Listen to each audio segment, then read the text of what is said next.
बच्चों, आज हम आप लोगों को इंक्रीजिंग डिक्रीजिंग पर और भी महत्वपूर्ण नए टाइप के क्वेश्चन बताने जा रहे हैं।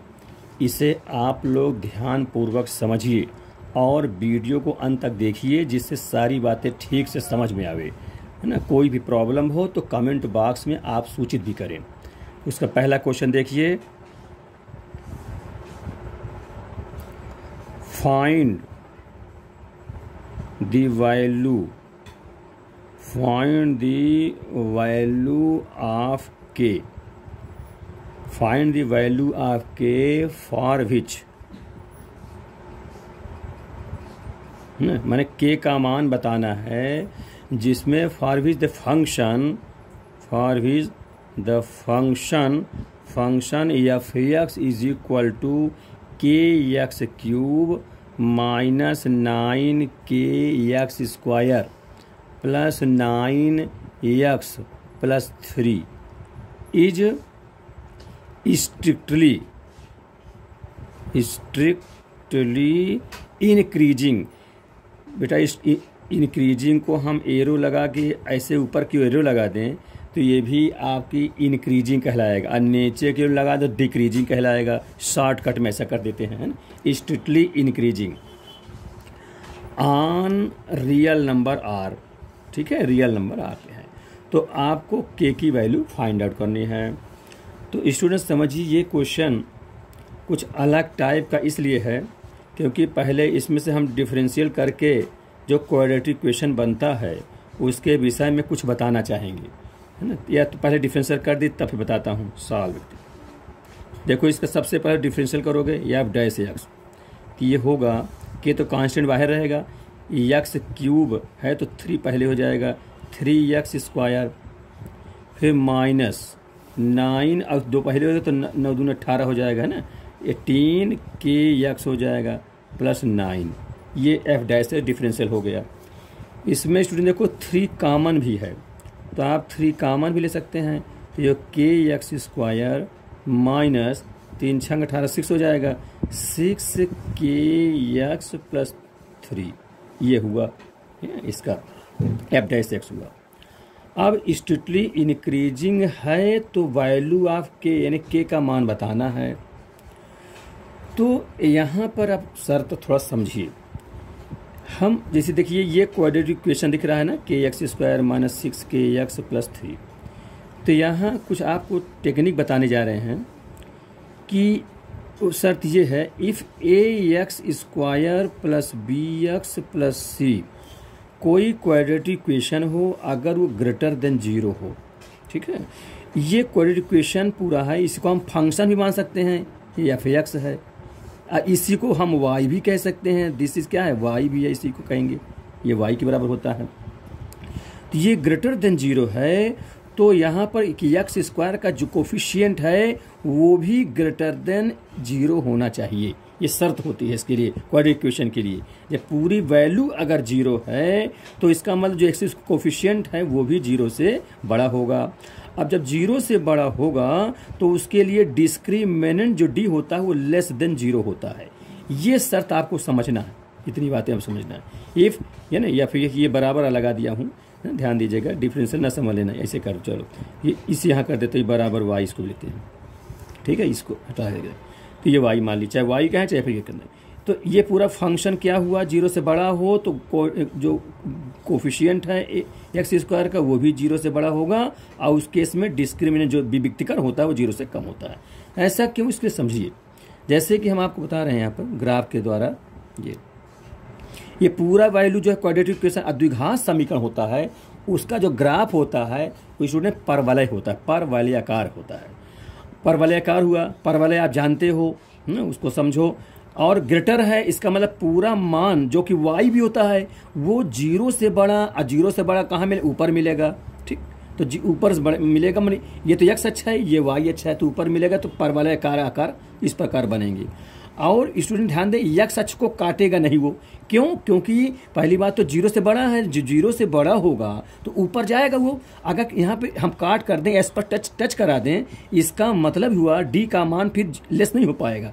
ये यहाँ पर पूरा मान जीरो से बड़ा है तो एक्स अक्ष के ऊपर जाना चाहिए, इसलिए हमने ऐसा किया। और एक ग्रेटर का मतलब हुआ कि गुणांक जो कोफिशिएंट है पॉजिटिव रहेगा, अपवर्ड बन ऊपर की ओर, उसका मुंह ऊपर, हेड उसका ऊपर की ओर खुलेगा। इस प्रकार ध्यान दें, ए ग्रेटर देन ये शर्त होती है।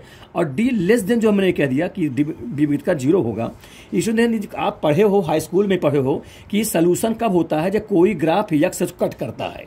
अब ये ऊपर की ओर पूरी वैल्यू रहेगी, वाई का मान जीरो से यहाँ पर वाई ग्रेटर देन जीरो होगा, ये ऊपर जाने पे वाई ग्रेटर मिलता है, तो इसका मतलब हो या एक्स कट नहीं करेगा तो यहाँ पर कोई सोल्यूशन नहीं होगा। तो ऐसे केस में डी लेस देन जीरो होगा। और डी लेस देन का मतलब होता है, जैसे आप डी जानते हो, डी बराबर होता है B square minus 4ac।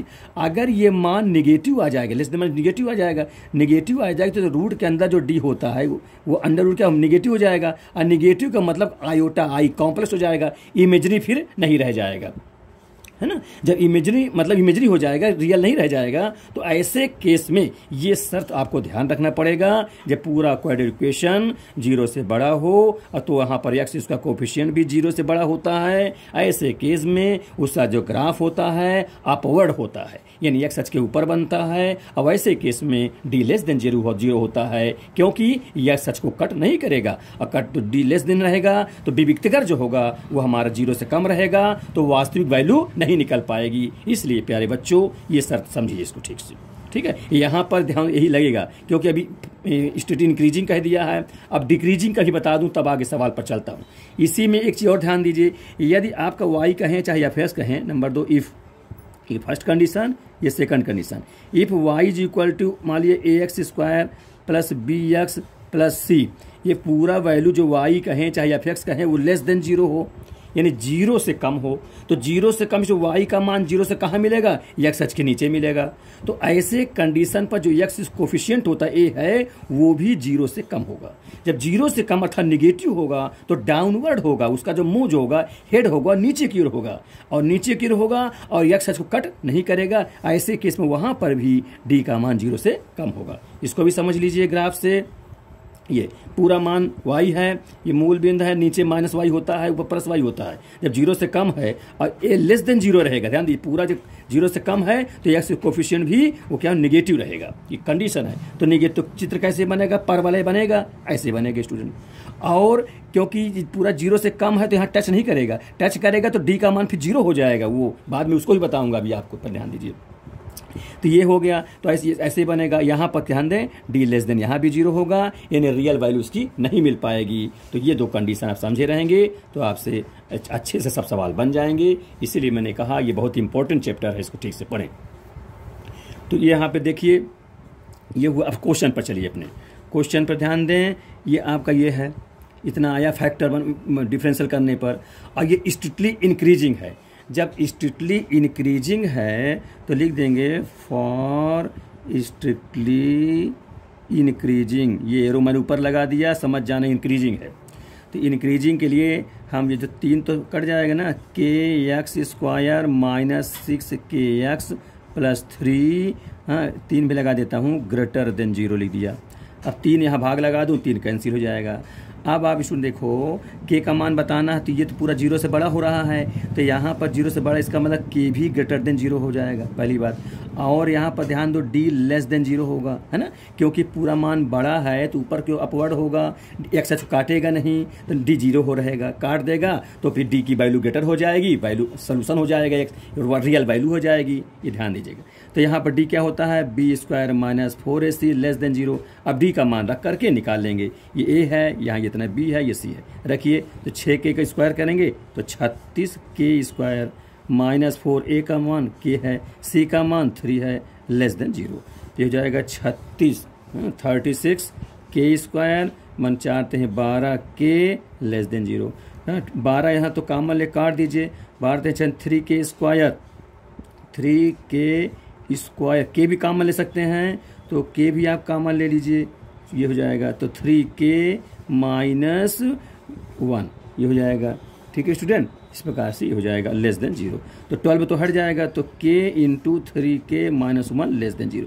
k को नहीं भाग लगाएंगे, क्योंकि जितने वैल्यू निकालना, जितने फैक्टर बन सके उतने बनाना पड़ता। कोई को जीरो नहीं करते हैं कि जो जैसे या k निकालना है, k का फैक्टर है, तो जितने भी k रहे हैं या x y का रहे हैं वो सब जीरो नहीं बनाए, केवल कांस्टेंट को भाग लगा के जुटाते हैं, या k कांस्टेंट नहीं बने, k की वैल्यू निकाल रहे हैं। ये हो गया। अब इसको ध्यान रखें, यहाँ पर ये आ गया। अब इसको आप समझें, इसको समझने का तरीका, जैसे आप जान चुके हैं k का मान यहाँ पर ग्रेटर देन 0 है। k का मान चूंकि k तो ग्रेटर देन 0 है और ये पूरा फैक्टर 0 से कम होना चाहिए। तो इसको समझो, तो ये 0 से अगर ये तो बड़ा हुआ तो इसको क्या करेंगे, 3k माइनस 1 अगर लेस कर देंगे स्टूडेंट, तो देखो ये जैसे k बड़ा है यानी प्लस, 0 से बड़ा प्लस, और इसको छोटा कर देंगे इंटू माइनस, तो प्लस माइनस गुणा कराएंगे माइनस आ जाएगा। अब माइनस जो है 0 से कम होगा, क्योंकि 0 से कम कहा है। अगर मैं समझो जैसे ये प्लस था, k का मान 0 से मैं प्लस कह दिया, इसको भी 0 से बड़ा बना देता, यानी प्लस कह देता, तो प्लस प्लस का गुणा प्लस हो जाता, जो कि क्या 0 से छोटा होता, क्या वो तो 0 से बड़ा हो जाता, गलत हो जाता ना कंडीशन, ये कंडीशन गलत हो जाती। ध्यान दीजिएगा, ये कंडीशन यहाँ गलत हो जाएगी। जैसे k को हम 0 से बड़ा कर देते, ये भी 0 से बड़ा, ये तो बड़ा है ही है 0 से, ये भी बड़ा कर देते, तो प्लस इंटू प्लस प्लस हो जाता, जो कि 0 से बड़ा, वो रॉन्ग हो जाता, ये गलत हो जाता। ठीक, तो इस प्रकार से हमारा ध्यान दें, क्योंकि मतलब यहाँ पर जो ये वैल्यू आ जाएगी, मतलब यहाँ पर 0 से कम लाना है और 0 ज़्यादा हो जा रहा है, तो इसका मतलब ये ध्यान दें, आगे तो k ग्रेटर देन 0 है ही है, इसको हम क्या करेंगे, 0 से कम करेंगे। ये बात आपके समझ में आनी चाहिए, क्योंकि एक प्लस रहेगा तो एक माइनस रहेगा, तभी दोनों का गुणा माइनस हो जाएगा, जो कि इस शर्त को फॉलो करेगा, जो कि 0 से कम कह रहा है। इसलिए यहाँ पर ये करेंगे, यहाँ नंबर लाइन ना लगाएं, नहीं वो भी हम समझा, नंबर लाइन से भी दिखाएंगे, पर इसको आप समझिए। तो क्या हुआ, ये 0 हुआ तो पक्षांतर करेंगे तो 3k लेस देन 1 होगा, तो k लेस देन 1/3 हो जाएगी। इस स्टूडेंट इसमें ये निष्कर्ष निकला, k का मान जो हो रहा है वो 1/3 से कम, ठीक है, 1/3 से कम। लेकिन यहाँ कहा भी है कि क्या कह रहा है कि k का मान 0 से बड़ा होना चाहिए, तो इसका मतलब 0 से ज़्यादा 1/3 से कम, ये इसका सलूशन हो जाएगा। बस यही k का मान कह दीजिए। यहाँ तो आपसे पूछा, वैल्यू पूछा है, इतना ही कहिए k का मान जो है 1/3 से कम होगा, यही आंसर हो जाए। इंटरवल नहीं पूछा है, केवल ये पूछा है k का मान आप बताइए कितना होगा, तो यही कहेंगे k का मान जो है 1/3 से क्या हो, कम होगा। लेकिन यहाँ k का मान 0 से बड़ा भी है, इसका मतलब पॉजिटिव में रहेगा, ये आंसर हो जाएगा। क्या ये बात समझ में आ गई है, इसको ठीक से समझ लीजिए। ठीक है, तो ये अब समझ में आ गया।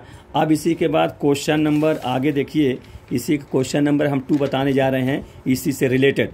ठीक है, अच्छा, अगर इसी को हम समझें स्टूडेंट, अगर अब इसी को हम नंबर लाइन में सोचें, थोड़ा ध्यान दें यहीं पर, नंबर लाइन में इसको सोचें हम, जैसे कि यहाँ एक फैक्टर 0 बना, ठीक है, और यहाँ से मिला 1/3, यहाँ 1/3 कह देते हैं, फिर हम कहते हैं इधर से प्लस चलते हैं, फिर ये माइनस, फिर प्लस, है ना, जो आपके वेवी कर्व मेथड सिखाए थे। तो यहाँ पर ध्यान दें 0 से कम है, तो माने ये होना चाहिए, तो इसके द्वारा भी बन सकता है भाई, 0 से 3 के बीच में है और ये भी मतलब 1/3 है, तो ये हो जाएगा ये वाला मान। तो यहाँ भी हम कह सकते हैं कि k बिलोंग टू 0 से 1/3, ऐसा भी कहा जा सकता है। ठीक है स्टूडेंट, समझ में आ रहा है? एक इस तरीका बता दिया, एक ही नंबर लाइन वाला भी बता दिया, दोनों को ध्यान रखें। ठीक, आगे चलो क्वेश्चन नंबर 2। क्वेश्चन नंबर 2 देखिए आप लोग, डिटरमाइन माने उसको बताना है, निर्धारण करो, determine the value of a for which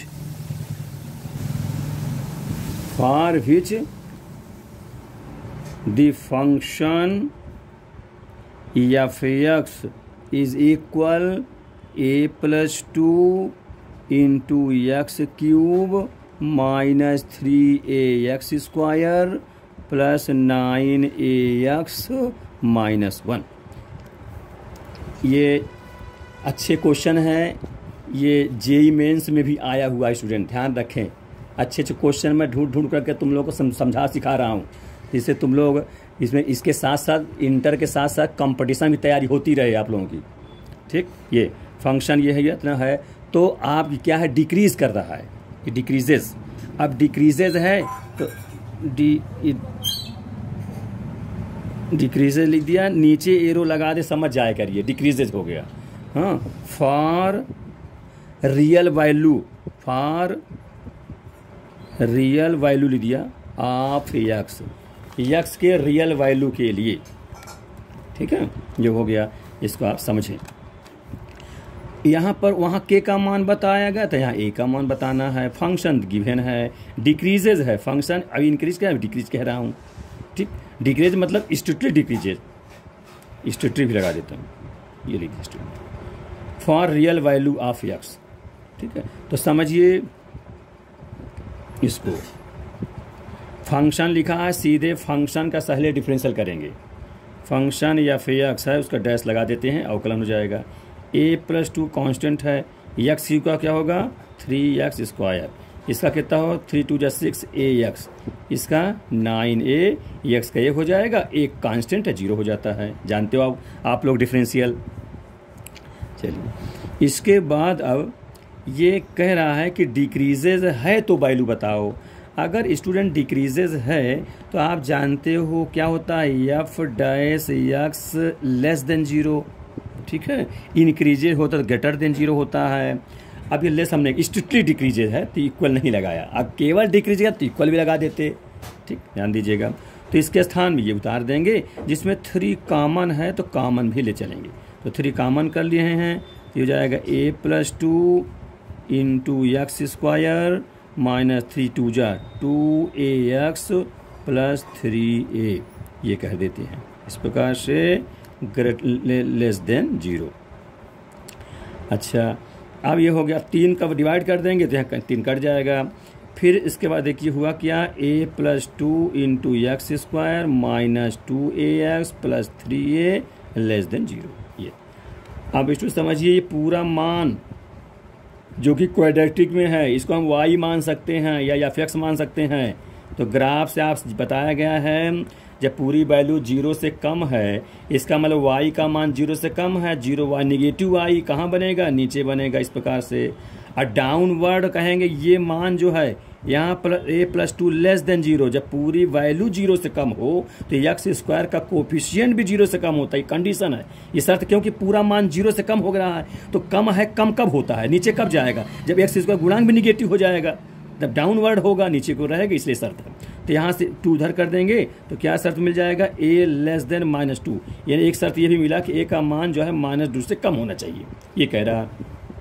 अब आगे चलें, अब यहाँ पर जानते हैं जब कंडीशन 0 से कम होगा, माने x उसको टच नहीं करेगा, तो यहाँ पर क्या होगा, d लेस देन 0, रियल नहीं होगा, d लेस देन 0, d मतलब b² minus 4ac less then 0। इसी में रख करके a या k जो भी वैल्यू पूछा जाए वही निकाला जाता है स्टूडेंट। इसलिए ये कंडीशन, ये शर्त याद रखिएगा, ये बहुत ही महत्वपूर्ण है क्वाड्रेटिक इक्वेशन के लिए। तो b का मान देखिए कितना है, ये है b है, तो यहाँ लिखिए उसका वर्ग कह रहा है, तो 4a² हो जाएगा माइनस 4 a भी है, तो 4 ते 12 इकट्ठा लिख दूँ, 12a मिल के 4, ये a भी है ना, तो 12a हो जाएगा। और a के स्थान में क्या लिखेंगे, a+2, और c के स्थान में 3a है तो 4 त्रिक 12a लिख दिया। ठीक है, और c के स्थान ये लिख दिया, a के स्थान में a+2 लिख दिया। ध्यान दीजिएगा इसको, लेस देन 0। अब इस समझिए इसको, यहाँ 4 कॉमन है, a भी कॉमन है, तो 4a आप कॉमन कर लें तो a बचेगा यहाँ से माइनस। ठीक है, अब ये यहाँ 4 त्रिक 3 बचेगा केवल, तो 3 से मल्टीप्लाई करा दीजिए तो हो जाएगा 3a, अब माइनस हो जाएगा क्योंकि माइनस है, 3 6 ये हो जाएगा। ठीक, ये तो कॉमन में निकल गया, लेस देन 0। तो 4 तो यहाँ से काट दीजिए, 0 में चला जाएगा, a न हटाइएगा, ध्यान दीजिए इतने, a कोष्टक से ये कितना है -2a हो जाएगा, अब -6 लेस देन 0। यहाँ -2 कॉमन और दिख रहा है तो -2 और कॉमन कर लीजिए, तो -2 और हो जाएगा, a पहले से कॉमन है तो -2 भी निकल आया, तो हुआ a, ये प्लस हो जाएगा, 2 3 6 3 बचेगा, लेस देन 0। जैसे जानते हो हम निगेटिव हटाते हैं तो इनइक्वालिटी चेंज हो जाती है, तो -2 हटा देते हैं, -2 भाग लगा देते हैं, a इंटू a+3, अभी लेस है तो अभी ग्रेटर हो जाएगा। ठीक, इनइक्वालिटी चेंज हो जाती है, आप जानते हो निगेटिव से गुणा करने पर ये हो जाएगा। ठीक है, अब ये दो फैक्टर बच गए, इससे दो क्रिटिकल पॉइंट, ए बराबर 0 मिलेगा, इसको 0 बराबर करेंगे, यहाँ से ए बराबर क्या मिलेगा, -3 मिलेगा, तो नंबर लाइन से कर लीजिए। ठीक, वहाँ से तो यहाँ देखिए ए बराबर 0, ये -3 हो तो पहले -3 लिखेंगे, फिर ये 0 लिखेंगे यहाँ पर, यहाँ प्लस, फिर ये माइनस, फिर प्लस। आप जानते हो वेविकल में इसके पहले वाले सुपर ट्रिक में हम जो आपको डोमेन पढ़ा रहे थे वो वीडियो देख लीजिए, तो उसमें सारी चीज़ आपको और समझ में इसमें आ जाएगा जहाँ कोई प्रॉब्लम हो तो ये ग्रेटर है, ग्रेटर कहाँ मिलेगा, 0 से बड़ा इसमें मिलेगा, ग्रेटर यहाँ मिलेगा, तो इसका मतलब, लेकिन ध्यान दें ये शर्त भी कहा गया है ए की मान जो है -2 से कम भी है, इसका मतलब प्लस क्यों नहीं जाना होगा, नेगेटिव हो जाना होगा। इसका मतलब ए जो है बिलोंग करेगा कहाँ से, -∞ से -3, अगर इंटरवल में लिखना चाहें तो, या इतना ही कह दें इंटरवल में लिखना चाहें तो ए बिलोंग टू -∞ से -3 हो जाएगा, इधर हो जाएगी इधर की ओर। और अगर इधर कहना चाहें या आप ऐसा कह सकते हैं ए लेस देन -3 इसके अनुसार। और वहाँ देखिए यहाँ पर एक शर्त आया था, वहाँ पर एक शर्त ए लेस देन -2 और यहाँ से शर्त दिख रहा है ए लेस देन -3, तो दोनों में कॉमन क्या मिलेगा, -2, तो इससे यहाँ से मिलेगा तो -3 वाला उत्तर लिखिएगा, क्योंकि दो कॉमन हो जाए -2 तो यहाँ आपको मिलेगा, तो -2 से कम तो ऐसे जी मिले जाएंगे और -3 से भी कम ऐसे जाएंगे, तो दोनों में इसमें ये वाले जब जाएंगे -3 से आगे जाएंगे तो -2 से इन्फिनिटी वाला भी आगे चल के मिल जाए, -3 वाले मिल जाएगा। तो इसका मतलब होगा इन दोनों में कॉमन ये वाली बात मानी जाएगी, ए लेस देन -3, ये जाके आंसर होगा। ये कहें चाहे इंटरवल में ये कहें, दोनों आपका सही है। ठीक है, लेकिन 0 से इन्फिनिटी नॉट, यह बट लिखे देता हूं, बट 0 से इन्फिनिटी नॉट ये नहीं हो सकता। क्यों? क्योंकि शर्त है ए लेस देन -2, इसलिए ध्यान दीजिए ये नहीं होगा, ये वाला सही होगा।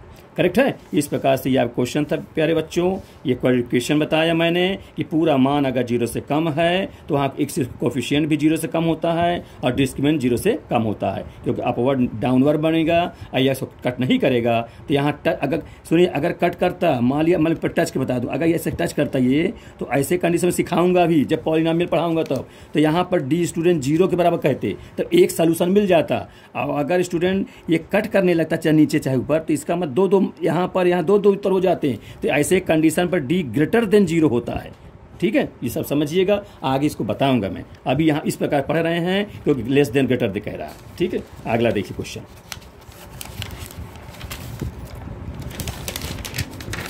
हाँ, इसको आगे देखिए,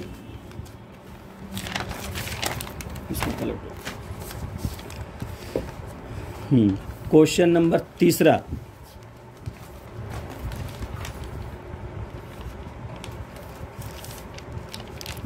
So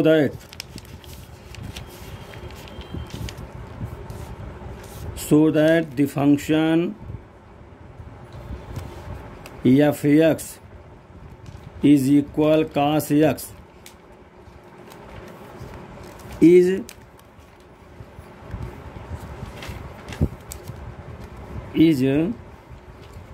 strictly increasing,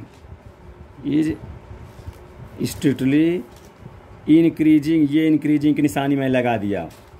इन इंटरवल का नाम है -π से 0 में। ठीक है, ये है। इसमें 3 पहला कंडीशन, दूसरा कंडीशन स्ट्रिक्टली डिक्रीजिंग, इन इंटरवल कह दिया है 0 to π में, ये आपको बताना है, शो करना है। और थर्ड कंडीशन नाइदर इंक्रीजिंग और नॉर डिक्रीजिंग। इन इंटरवल का नाम है -π से π। ये प्यारे बच्चों ध्यान रखिए, ये इंक्रीजिंग की निशानी पहचान हो गई, ये डिक्रीजिंग की हो गया। ठीक है, सॉल्व करो इसको। फंक्शन दिया हुआ f(x) is equal cos x, इसका डिफरेंशियल आप जानते हो f'(x) बराबर -sin x। ठीक है, और प्यारे बच्चों इसे हम आपको कि प्रश्न को देखते ही उत्तर आ जाए कंपटीशन में तो ग्राफ से सरल हो जाता है। हम आगे चल के आपको पूरा ग्राफ सिखाएंगे सभी वक्रों का, साइन का, कास का, टेन का, सेक, कोसेक, काट सेक, लॉग का, e⁴x का, e⁴x का, है ना। जितने भी फंक्शन है या साइन एक्स के मॉड का, फिर स्क्वायर का या मॉड, इस बहुत सारे ग्राफ होते हैं। ग्राफ के द्वारा सवाल बहुत सरल हो जाता है। तो मेरा ये विचार है, लक्ष्य है कि मैं तुम्हें ग्राफ के द्वारा सब क्वेश्चनों को सॉल्व कराऊं धीरे धीरे करके। तो ध्यान दीजिए।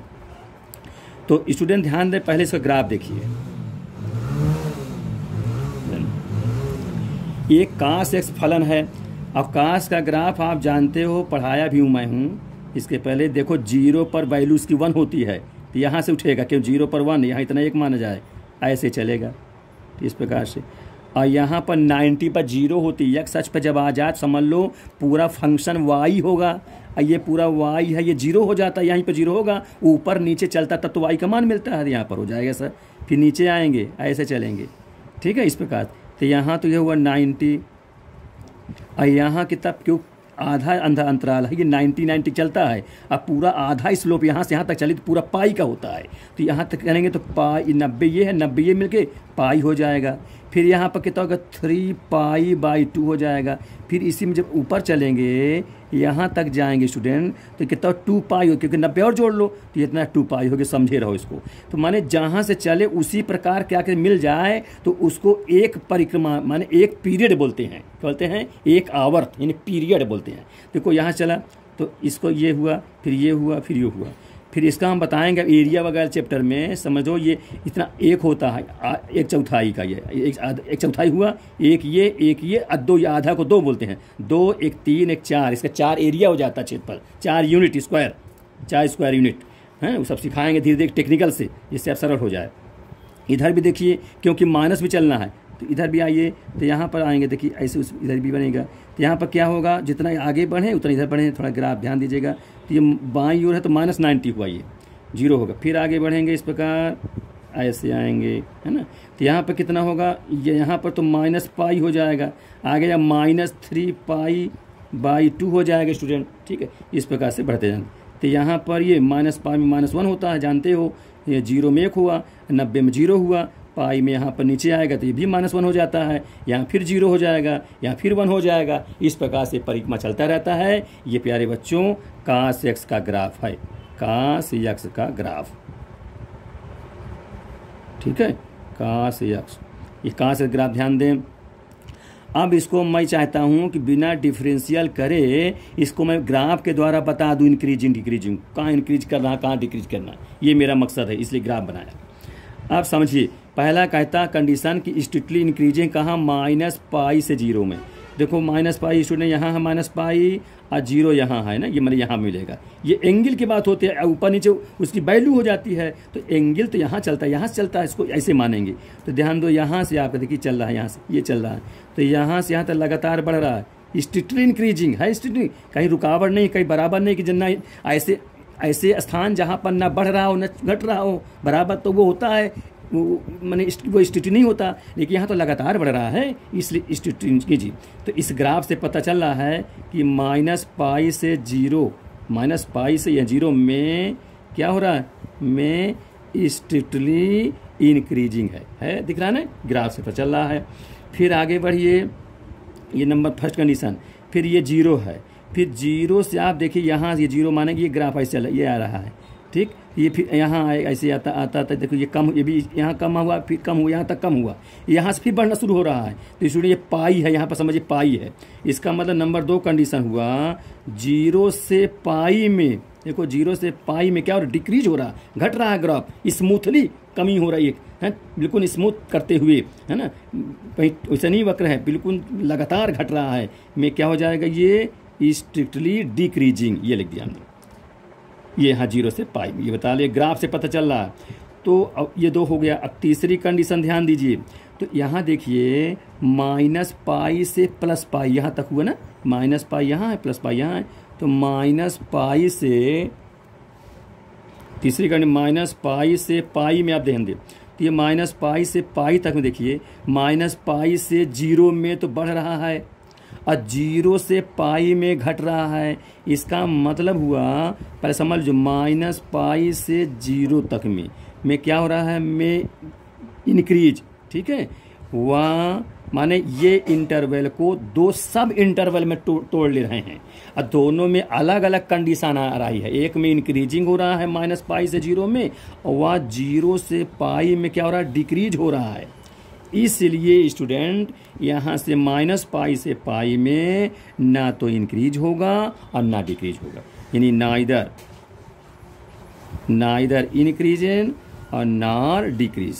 ठीक, ये इंक्रीज की निशानी हो गई, ये डिक्रीज की निशानी। तो तीनों कंडीशन हम आपको बता दिए, ग्राफ के द्वारा आसान हो गया। अब स्टूडेंट इसी चीज को हम डिफरेंशियल से बताएंगे, जैसे बता ही रहे थे। देखो डिफरेंशियल यहाँ किए थे, इसको देखो। चलिए, एफ डैश निकला साइन एक्स, किस इंटरवल बताना है। जैसे एफ डैश एक्स आपका -sin x आया है, पहली कंडीशन है -π से 0 में। अब आप समझ गए, बाकी चीज अपने से भी कर लेना थोड़ा सा। देखो -π, ये -π है, तो -π से 0 के बीच में साइन का मान क्या होगा। साइन का मान प्यारे बच्चों नेगेटिव होगा कि पॉजिटिव, वो नेगेटिव होगा। कैसे, अब इसको समझने थोड़ा सा आपको एक क्वाड्रेंट से सहारा ले लूँ मैं यहाँ पर, क्योंकि यहाँ साइन इसका मान है। वैसे तो यहाँ देख लो कि -π से 0 तक में लगातार मान बढ़ रहा है। अब लेकिन एंगल में जरा ध्यान दो, ये थोड़ा ध्यान दो, थोड़ा सा क्लियर हो जाएगा। -π से 0, 0 से π होता तो ऐसे चलते हैं, ये 0 to π। अब ये -π to 0 माने घड़ी की दिशा में चलें, ये तो घड़ी की विपरीत चले। अब घड़ी की दिशा में चलेंगे, ऐसे हो जाएगा। यहाँ -π होगा, इसका मतलब तीसरे चौथे क्वाड्रेंट में हुआ। और तीसरे चौथे क्वाड्रेंट में साइन क्या होता है, साइन एस नेगेटिव होता है मालूम ना, क्योंकि परपेंडिकुलर नीचे होगा, ऋण हो जाएगा। अब हाइपोटेनस ऑलरेडी पॉजिटिव होता है, यहाँ भी कंडीशन होगी। अब फर्स्ट सेकंड में साइन क्या होता है, फर्स्ट और सेकंड दोनों में साइन ग्रेटर देन होता है। तो यहाँ पर -π से 0 में साइन एक्स क्या होगा, लेस देन 0। और इसलिए लेस है, मैं 0 से कम यहाँ रखेंगे, ये माइनस आई है तो प्लस बना देगा, इसलिए एफ डैश एक्स जो है ग्रेटर 0 हो जाएगा। इसलिए स्ट्रिक्टली इंक्रीजिंग हो जाएगा। ये ध्यान दीजिएगा, स्ट्रिक्टली इंक्रीजिंग यहाँ पर। ठीक है, समझ आई बात। ये तो प्यारे बच्चों, ये भी ध्यान दीजिए कि -π से 0 कौन सा अंतराल में पड़ रहा है, किस इंटरवल में पड़ रहा है। ये नीचे जाएंगे क्योंकि माइनस है, अगर ये प्लस होता तो फर्स्ट सेकंड में हो जाता, तो प्रथम द्वितीय में साइन प्लस रहता, तो ये निगेटिव हो जाता, तो डिक्रीज हो जाता। अब सेकंड कंडीशन चलिए, इसके लिए सेकंड कंडीशन कितना है, 0.0 to π। 0 से π में स्टूडेंट ध्यान दें, 0 से π कहाँ है, ये फर्स्ट सेकंड में। 0 से π में साइन एस ग्रेटर देन 0, यहाँ फर्स्ट सेकंड में होता है। इसलिए एफ डैश एस बोली क्या होगा, माइनस है। तो अब ये साइन 0 से बड़ा है तो माइनस में हो जाएगा, तो ग्रेटर देन 0 हो जाएगा। अब ग्रेटर देन 0 का मतलब ये हुआ कि स्ट्रिक्टली बोली क्या, ये यहाँ पर क्या होगा, ये माइनस, हाँ ठीक है, ये हो जाएगा। यहाँ पर ये स्ट्रिक्टली 0 से π, हाँ करेक्ट है, ध्यान दीजिए बेटा। ये माइनस लगा है ना, और साइन ग्रेटर होता है, तो ग्रेटर कैसे हो जाएगा, ये माइनस तो है ही है, और ये 0 से बड़ा है तो ऋण लगा कम ना कर देगा। ध्यान दे मेरे बच्चों, ये माइनस होगा, मतलब 0 से कम होगा, इसलिए क्या कह देंगे, स्ट्रिक्टली डिक्रीजिंग। ठीक है, डाउट नहीं होना चाहिए। ध्यान दे फिर से, 0 से π एंगल में कौन सा क्वाड्रेंट होगा, फर्स्ट क्वाड्रेंट, और सेकंड भाई 0 चलेगा। यहाँ तक 90 हुआ, 90 से π हुआ, तो फर्स्ट में भाई साइन कहते हैं लंब परपेंडिकुलर हाइपोटेनस, ये प्लस होगा, और हाइपो ऑलरेडी पॉजिटिव होता है, लंब कर्ण से धन हो जाएगा। यहाँ भी लंब धन से धन, लंब कर्ण से धन बन जाएगा। तो प्रथम द्वितीय में साइन धन होता है, इसलिए धन लिख दिए। अब लेकिन ऋण माइनस लगा हुआ है तो माइनस बना देगा, इसलिए एफ डैश 0 से कम हो जाएगा, इसलिए स्ट्रिक्टली डिक्रीजिंग हो जाएगा। अब जब फर्स्ट और सेकंड से आधे इंटरवल में इंक्रीज हो रहा है, यानी -π से 0 में क्या हो रहा है, इंक्रीज हो रहा है, और 0 से π में डिक्रीज हो रहा है। वहाँ इंक्रीज था, यहाँ डिक्रीज है, इसलिए फंक्शन क्या है, ना तो इंक्रीज हुआ ना डिक्रीज हुआ। किस इंटरवल में, -π से +π, है ना, -π से +π में ना इंक्रीज ना डिक्रीज बता चुका हूँ। ठीक है, ध्यान दीजिएगा। इस प्रकार से आपका क्वेश्चन नंबर 3 था, इसको आप लोग समझ में आ गया होगा। ठीक है, अब आगे देखिए अगला question, question number 4।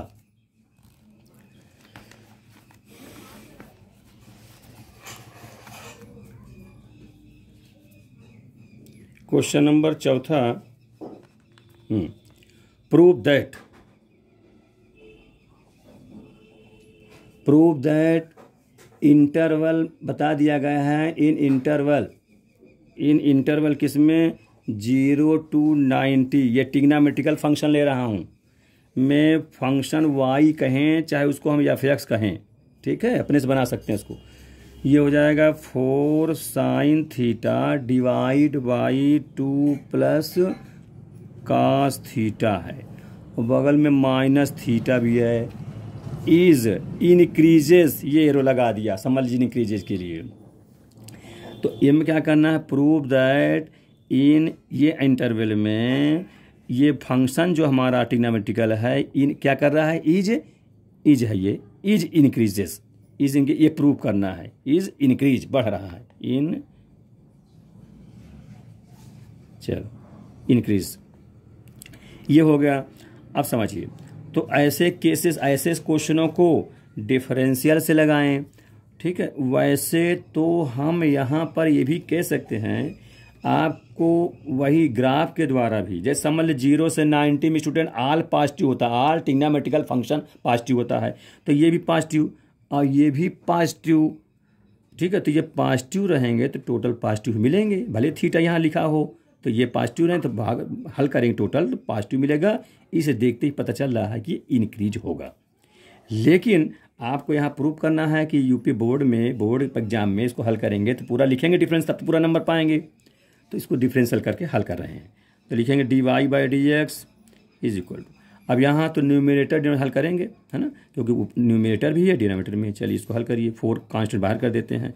Denominator so जानते हो हर 2 plus cos theta, D by numerator sine का क्या होता है cos x, माइनस न्यूमरेटर यानी साइन थीटा है तो थीटा लिखते जाएंगे, numerator denominator D by denominator, इस cos का माइनस साइन, तो ये माइनस यहाँ से लगा हुआ है तो माइनस माइनस क्या बन जाएगा, प्लस हो जाएगा, ठीक है। प्लस कितना हो जाएगा, प्लस साइन थीटा और साइन स्क्वायर हो जाएगा, ये divide by denominator square 2 plus cos theta का होल स्क्वायर।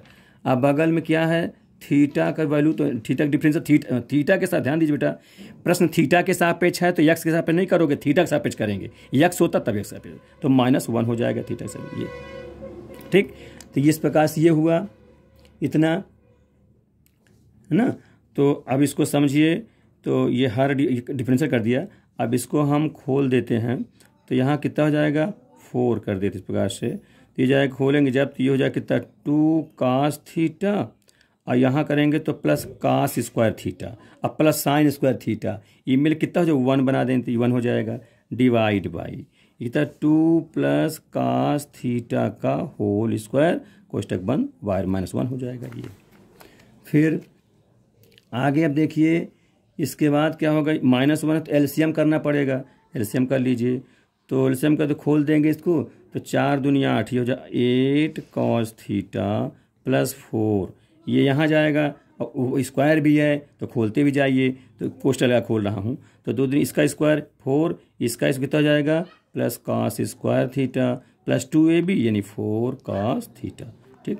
अब माइनस तो सबको माइनस कर दीजिए, एक ही बार में बन जाइए माइनस, क्योंकि बाहर चिन्ह माइनस है सब बदल जाएंगे, divide by 2 plus cos theta का होल स्क्वायर।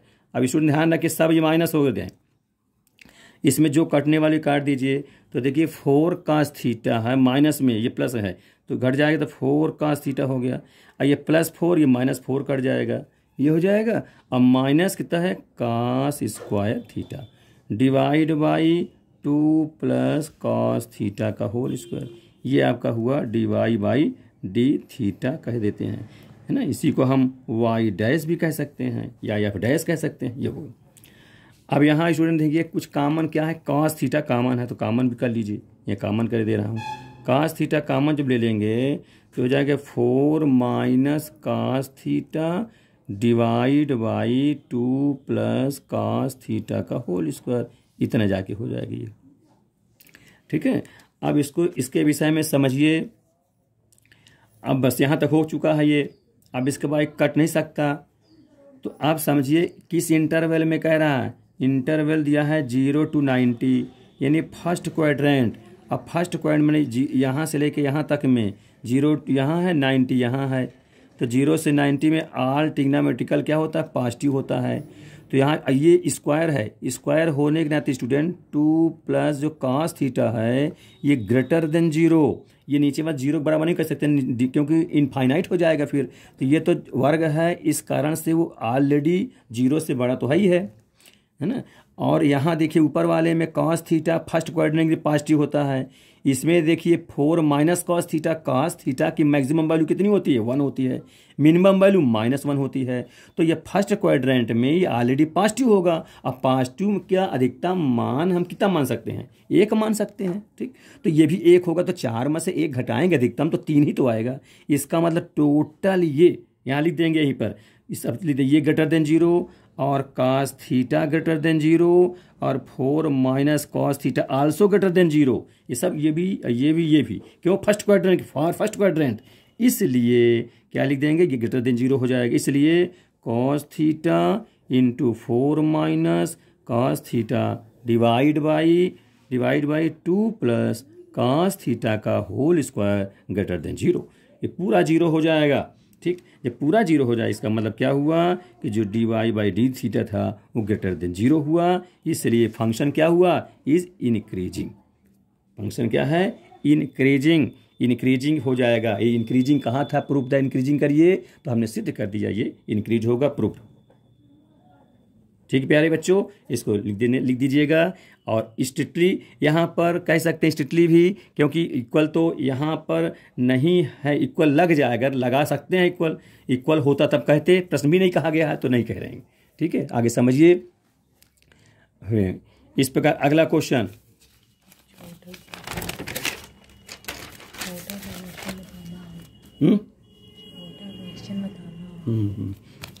टाइम, हाँ अगला क्वेश्चन देखो प्यारे बच्चों।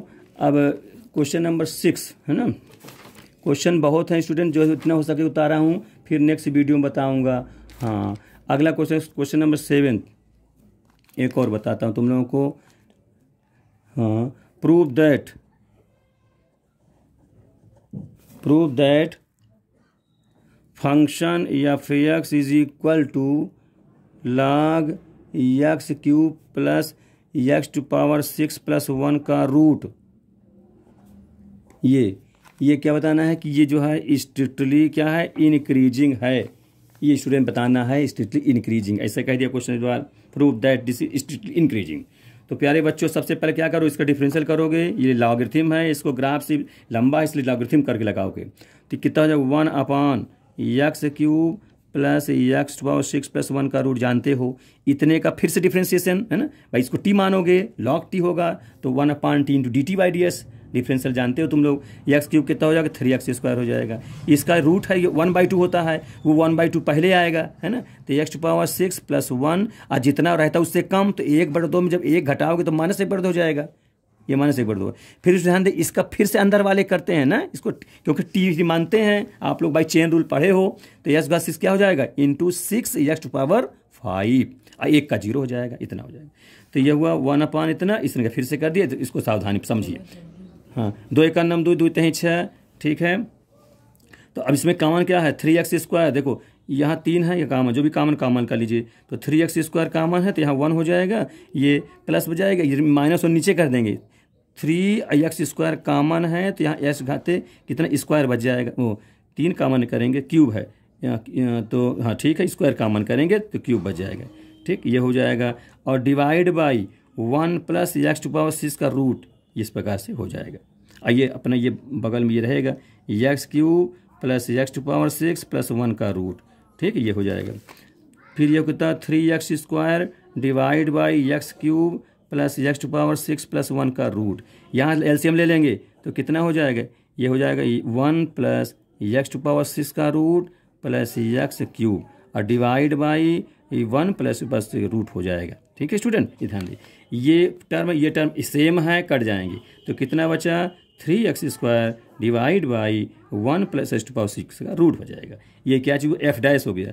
अब स्टूडेंट समझिए इसको, ये स्क्वायर है, स्क्वायर ऑलरेडी पॉजिटिव होता है, ये भी पावर सम का है, तो ये भी 1 + x⁻6 ये भी ग्रेटर देन 0 रहेगा। इसका मतलब जब सब 0 हैं, इसका मतलब पूरा ये क्या हो जाएगा, एफ डैश एक्स हमारा 0 से ग्रेटर रहेगा। जब ग्रेटर रहेगा इसलिए क्या होगा, ये स्ट्रिक्टली इंक्रीजिंग हो जाएगा। यही स्टूडेंट प्रूव करना था। समझ में आ रही बात है, क्योंकि पावर सम है और सम कभी निगेटिव नहीं होता नहीं है, कुछ भी रखेंगे चाहे ऊपर हो चाहे नीचे हो, तो इसका मतलब पूरा जो है 0 से बड़ा हो जाएगा। और जब 0 से बड़ा हुआ तो स्ट्रिक्टली इंक्रीजिंग हो जाएगा, इक्वल नहीं रहेगा, क्योंकि 0 नहीं कर सकते इसको, ना इसको भी 0 कर सकते, नीचे 0 नहीं कर सकते। तो यहाँ पर हमें स्ट्रिक्टली इंक्रीजिंग पूछा दिया भी, ये प्रूफ दैट स्ट्रिक्टली इंक्रीजिंग, तो इसलिए ये हो जाएगा। तो प्यारे बच्चों इसको ठीक समझिए। नेक्स्ट हम आपको अगले वीडियो में बताएंगे। अब वीडियो को पूरा अंत तक देखिए, ठीक से समझिए और लाइक सब्सक्राइब जरूर करिए, हाँ, जिससे कि पढ़ाने वाले टीचर का मनोबल और बढ़े और अच्छे अच्छे क्वेश्चन हम आपको सामने प्रस्तुत कर सकें। तब तक अच्छे से पढ़िए। नेक्स्ट अगले वीडियो में।